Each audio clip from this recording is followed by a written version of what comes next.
السلام عليكم ورحمة الله وبركاته أعزائنا المتابعين، يا رب تكونوا بخير. النهاردة سوا احنا في فيديو جديد هنتكلم عن معلومة جديدة وهي الجرين ماسلز ديزيز. ساعات كتير لما بنشتري فراخ بيضة ونيجي نفتحها من جوه بنلاقي فيها أجزاء خضراء زي اللي في الصور دي، وطبعا دي مش بتظهر غير بعد الذبح، ما بتظهرش غير في العضلات الداخلية. طيب ده بيحصل في أنهي مكان في الفرخة؟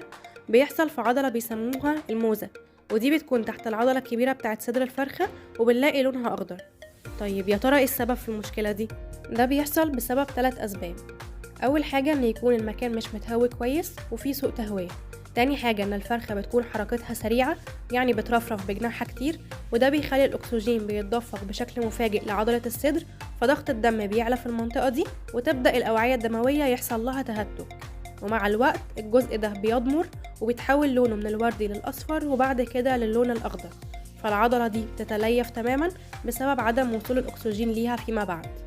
أما تالت سبب فطبعا الفراخ اللي حجمها كبير بيوصل ل3 كيلو 3 كيلو ونص و4 كيلو بيكون وزنها كبير، ما بتقدرش تقف فبترقد في الأرض لفترات طويلة، فاللي بيحصل إن كمية الأكسجين اللي بتوصل للعضلات بتقل وممكن كمان تنعدم، فيحصل إن العضلة يحصل لها زي اختناق ويبدأ يظهر اللون الأخضر اللي بنقول عليه ده. طيب هل يا ترى الفرخة اللي لما تتذبح نلاقي فيها اللون الأخضر ده نرميها كلها؟ طبعا لأ.